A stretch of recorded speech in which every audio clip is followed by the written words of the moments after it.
Ассалаумағалейкум. Кеше Қазақстанның Конституция күні болды. Осыған орай бүгінгі әңгіме Конституция туралы болады. Нақтырақ айтқанда, оның 7-ші бабы туралы. 7-ші бапта не деп жазылған? Қазақстанның мемлекеттік тілі қазақ тілі. Нүкте. Одан басқа ешқандай мемлекеттік тіл жоқ. Бірақ 2-ші тармақта мемлекеттік мекемелерде және жергілікті басқару орындарында орыс тілі қазақ тілімен тең қолданылады. Ресми түрде тең қолданылады деп жазылған. Енді араларыңызда сауатты заңгерлер болса, маған айтыңыздар, бұл 2-ші тармақ 1-ші тармаққа қайшы келмей ме? Меніңше, мен өзім заңгер болмасам да, нақты бір заңдылықты көріп тұрмын да. 2-ші тармақ ол бос сөз жиынтығы, оның ешқандай мағынасы жоқ. Өйткені ол 1-ші тармаққа қайшы келіп тұр. Неге? Өйткені орыс тілі ресми түрде тең қолданылады деп тұр, бірақ оның ешқандай мемлекеттік статусы жоқ. Қалай мемлекеттік тіл болмаса да, ол мемлекеттік тілге тең қолданылады. Мұнда ешқандай логика жоқ. Менің ойымша, бұл тармақты әдейі халықты алдау үшін жасаған. Екі жаққа да жағу үшін, қазақтарға да және орыс тілді Қазақстан халқына да екі жаққа да бірдей жағу үшін әдейі осыны ойлап шығарды. Егер қазақтар наразылық білдірсе, оларға айтады, орыс тілі мемлекеттік тіл емес дейді, оның ешқандай статусы жоқ дейді. Ал енді орыс тілді Қазақстан халқы, былайша айтқанда орыстар наразылық білдірсе, онда оларға айтады, міне орыс тілі қазақ тіліне тең қолданылады дейді. Болды. Еш жақтан тиісе алмайсың. Бұл қалай айтуға? Абсурд нәрсе деп айтуға болады. Заң тұрғысынан абсурд. Енді неге әлі күнге дейін ешкім бұл мәселені қозғамаған? Бізде Қазақстанда ең көп маман кім? Заңгерлер. Кімді сұрамасаң, бәрі шеттерінен юрист. Бірақ саны көп болса да, сапасы жоқ. Неге сол 95-ші жылдан бері 25 жылда бірде-бір заңгер бұл мәселені дұрыстап талқылап, бұл сұрақты көтерген жоқ? Неге? Конституцияның 7-ші бабының 2-ші тармағында осылай деп жазылған деп. Енді мен интернетте бір қызық мақала оқыдым. Ол орыс тілінде жазылған. Русский язык в Казахстане является ли официальным деп. Қазір интернетке кіріп, мен сол мақаланы сіздерге көрсетемін. Міне жаңағы айтқан мақала. 2017 жылы жазылған, Максим Крамаренко деген адам жазған екен. Русский язык в Казахстане официальный или нет? Яғни орыс тілі Қазақстанда ресми тіл болып табыла ма, жоқ па? 53 жылы ЮНЕСКО сарапшылары мемлекеттік тілмен, яғни ағылшынша national language, ресми тіл, яғни official language, осы екі ұғым арасында айырмашылық бар деп кесіп айтты. Бұл екі ұғым бөлек. Енді мұнда мысалдар келтірілген, Ирландия туралы, Швейцария туралы. Енді Қазақстанда жазылған міне. Конституцияның 7-ші бабы, 1-ші тармақ. Қазақстанда мемлекеттік тіл қазақ тілі. Формулировка исчерпывающая дейді. Яғни, алып қосатын ештеңе жоқ. Одан басқа ешқандай мемлекеттік тіл жоқ. Одан кейін, Конституцияда ресми тіл деген ұғым қолданылмайды дейді. Ондай ұғым Конституцияда жоқ. Официальный язык не употребляет, не содержится. Бірақ оның орнына басқа термин қолданылған дейді. 2-ші тармақта мемлекеттік басқару, мемлекеттік мекемелерде және жергілікті басқару орындарында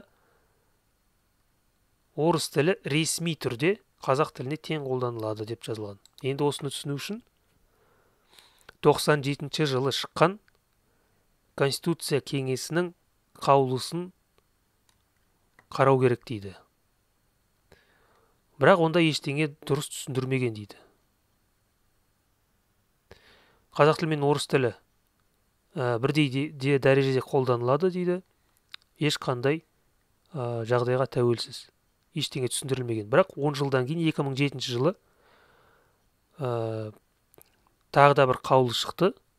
Онда сәл кеңірек түсіндірілген. Онда былай деп жазылған. Бұл екінші тармақтың пайда болу себебі русский язык должен обеспечивать возможность физическим и юридическим лицам обращаться в государственные органы и органы местного самоуправления и получать информацию от них с соблюдением пункта 2 статьи 7 дейді. В равной степени на казахском или русском дейді.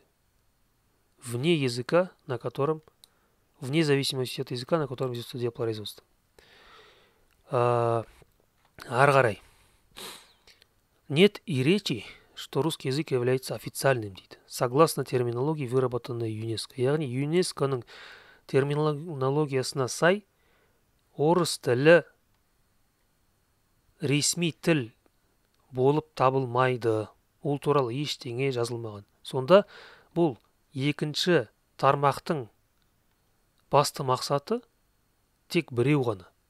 Егер мемлекеттік мекемелерге немесе жергілікті басқару орындарына әлде бір азамат келіп бір ақпарат сұраса, оған не қазақ тілінде, не орыс тілінде беруге болады.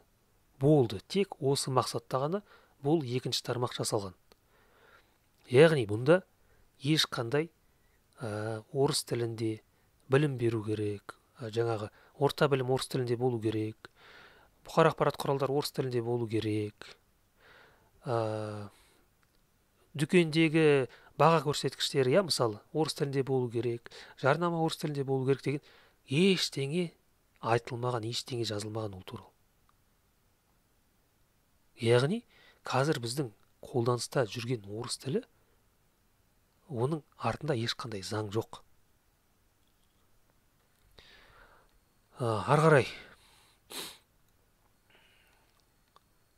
Мында жазылған. Хотя есть уточнение дейді. Равенство в употреблении означает также равную юридическую значимость текстов.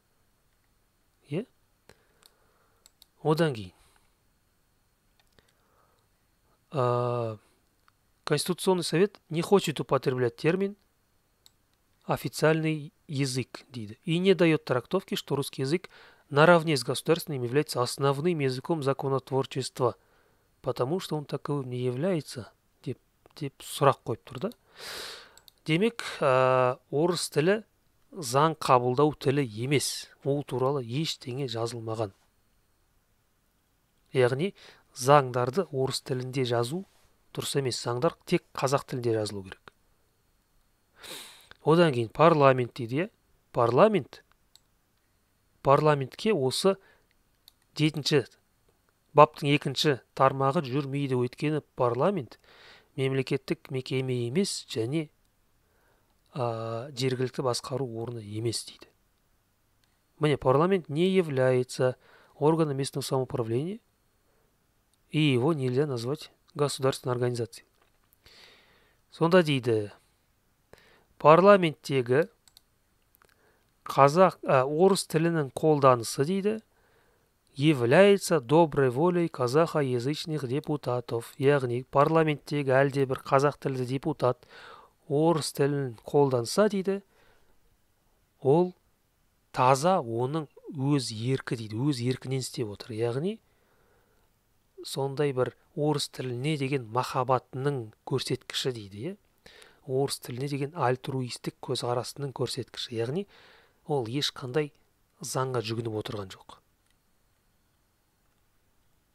Енді, кейбір адамдар дейді, наразылық білдіру мүмкін дейді. Ресми тіл мен ресми қолданылады деген ұғымдарды теңестіріп, бұл екеуі бір нәрсені білдіреді деп айту мүмкін дейді. Бірақ, ол дұрыс емес дейді. Өйткені 2015 жылы тағы бір заң қабылданды дейді. 438 заң халықаралық Астана орталығы деген мекеме бар екен. Сол туралы заң қабылданған. Сол заңда былай жазылған. Онда ресми тіл деген ұғым қолданылған, официальный язык. яғни ресми қолданылады емес, официальный язык, ресми тіл деген ұғым қолданылған. Бұл ұғым Конституцияда жоқ.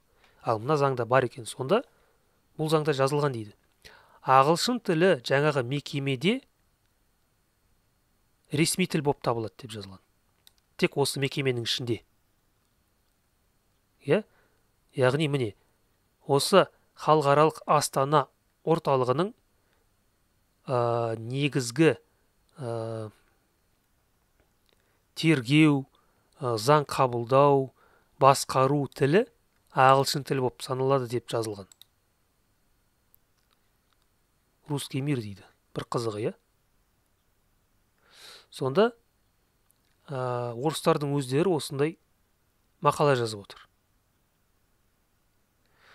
Енді жаңа бағана айтып кеткендей, қазақтың екінің бірі заңгер болса да, бірде бір қазақ осындай түсіндіретін мақала жазбаған. Білмеймін, мүмкін жазған шығар, бірақ мен өзім ондай мақаланы оқып көрмедім. Егер ондай қазақ тілінде мақала болса, міндетті түрде маған көрсетіңіздер. Комментарийге сілтеме қалдырып, осындай журналист бұл тақырыпты талқылаған, осылай деп жазған деп қалдырып кетіңіздер. Мүмкін мен өзім дұрыс іздемеген шығар. Бірақ орыс тілінде орыс ұлтының өкілдері өздері осылай түсіндіріп жазып жатыр екен.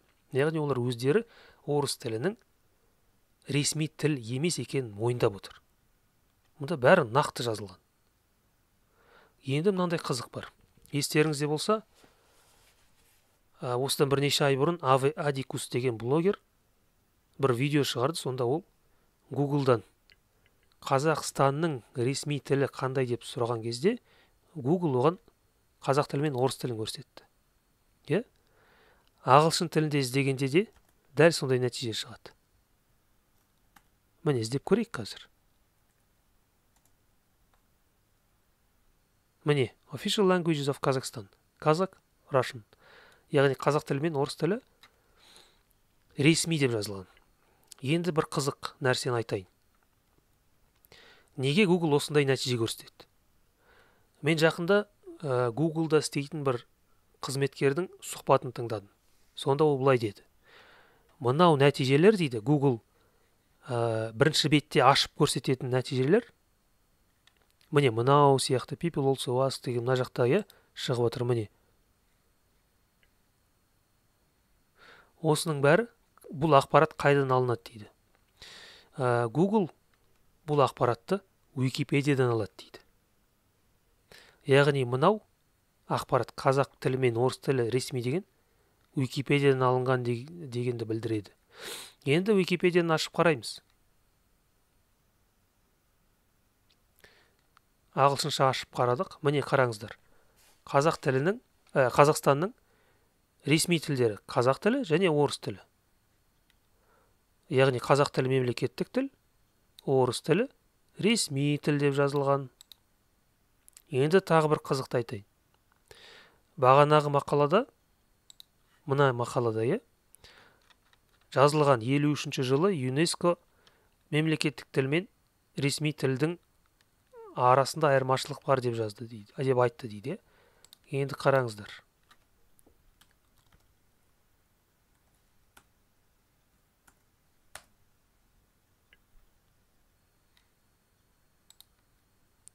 Ресми тіл деп жазамыз. Википедияда былай жазылған. Official language, also called state language. Яғни ресми тіл, яғни мемлекеттік тіл деп жазылған. Яғни мұнда мемлекеттік тіл мен ресми тіл бір ұғым деп жазылған. Википедияның өзінде солай жазып қойған. Ал енді осыдан кейін кімге сенеміз? Қайтадан оралайық мына тақырыпқа. Енді қараңыздар. Орыс тілінде де орыс тілін жарайды, орыс тілін қазір оған біз әлі ораламыз.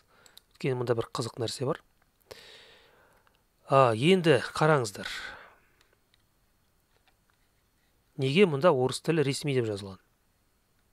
Мұнда сілтеме қалдырған. Міне official languages Kazakh and Russian деп жазылған, иә? Екеуі тең дәрежеде қолданылады деп жазылған. Used on equal grounds. Сілтемеге өтеміз. Конституция дейді. Конституцияны ашамыз. Енді бір қызықты мен сіздерге көрсетейін. 7-ші бап қайда? Міне 7-ші бап. State language деген ұғым қолданылған, иә? Мемлекеттік тіл. Енді Russian language shall be officially used on equal grounds along with the Kazakh language дейді. Shall be officially used. Енді қараңыздар. Бұл сөздің мағынасы нені білдіреді екен?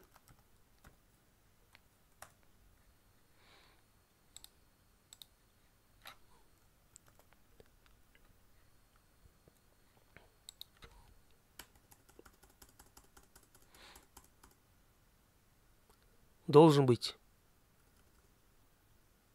Должен. Яғни міндетті. Яғни тең дәрежеде қолдануға міндетті деп жазылған. Міндетті. Ал енді қазақша нұсқасын ашып көрейік Конституцияның. Мұнда қалай жазылған? Орыс тілі ресми түрде қазақ тілімен тең қолданылады. Міндетті деген сөз қайда? Қолдануға тиіс, қолдануға міндетті деген сөз жоқ. Жай ғана тең қолданылады. Яғни қазақ тілді нұсқасында мынау 2-ші баптың ешқандай мағынасы жоқ. Бұл бос сөз жиынтығы. Яғни қолданғысы келсе қолданылады, қолданғысы келмесе қолданылмайды деген мағынада. Иә, көрдіңіздер ме? Мүмкін мен қателесіп отырған шығармын, бірақ менің түсінігім солай. Ал енді неге қазақ тілінде осылай жазылған, ал ағылшын тілінде қолдануға міндетті деп жазылған? Бұл екі нұсқа бір-біріне сай келмейді. Осыны қолданып, Википедия орыс тілін ресми, яғни мемлекеттік тіл деп танып отыр. Ең сорақысы сол да. Көрдіңіздер ме? Енді мен сіздерге қазір тағы бір қызықты көрсетейін. Жаңағы қайда?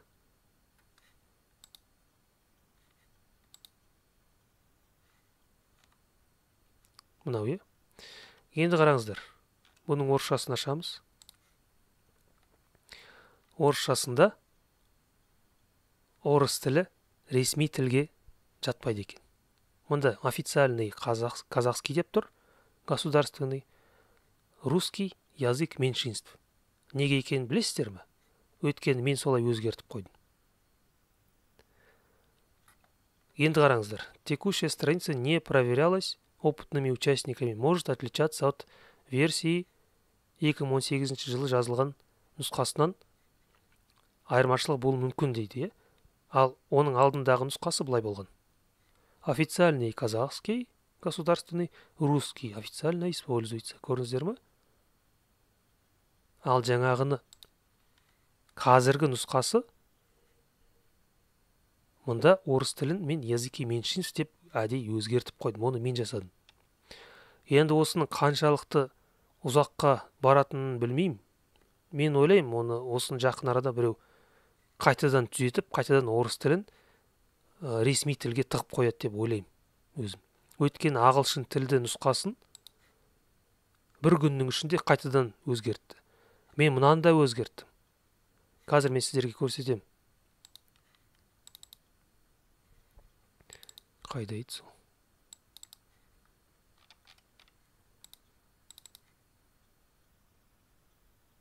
Міне.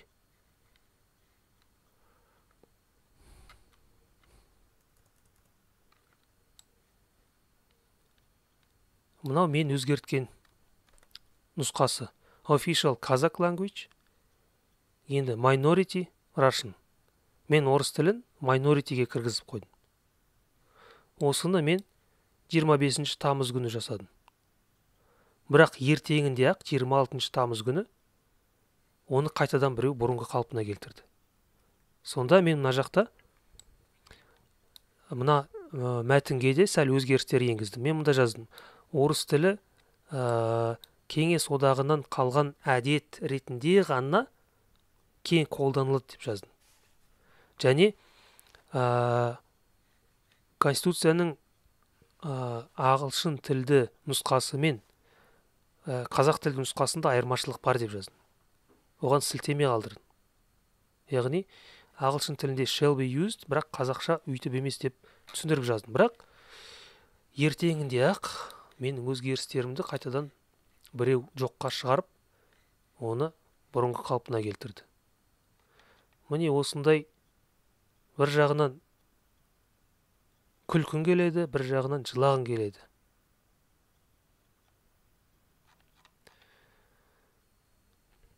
Көрдіңіздер ме? Халықаралық масштабта Қазақстанда 2 мемлекеттік тіл бар деген сөз. 2 ресми тіл бар деген сөз. Қазақстанның ішінде ресми мемлекеттік тіл біреу ғана, ал халықаралық масштабта 2. Осыны енді не істейтінімізді ойлана беріңіздер. Менің заңгерлерге үндеу жасағым келеді. Егер араларыңызда мықты заңгерлер болса, бұл мәселені не істеуге болатынын өздеріңіз айтып, өз ойларыңызды жеткізсеңіздер жақсы болар еді. Негізі мен ойлаймын, жаңа Конституция қайда? Конституцияның ағылшынша нұсқасына өзгеріс енгізу керек деп ойлаймын. Оны түзету керек деп ойлаймын. Парламентке барып, сондай ұсыныс жасау керек деп.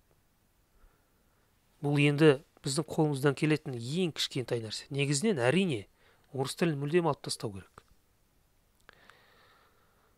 Енді бұл видео сіздерге сәл болса да кішкене бір түсінік берді деп ойлаймын. Сәл болса да кейбір ұғымдарды сіздер түсініп, жағдайдың қандай екенін көрдіңіздер деп ойлаймын. Сол бүгінге айтайын дегенім осы. Қазақтар, қайталап айтам, сауатты болайық. Конституцияны оқып, заңдарды оқып, осындай қайшылықтар болса, міндетті түрде оны жария етуіміз керек. Оны халыққа жеткізіп, халықтың көзін ашуымыз керек, және жоғарыдағы билікке жеткізіп, бұл мәселені талқылап, үлкен резонанс тудыруымыз керек. Тек сол кезде ғана біз сәл болса да тіл жағдайына өзгерістер енгізе аламыз.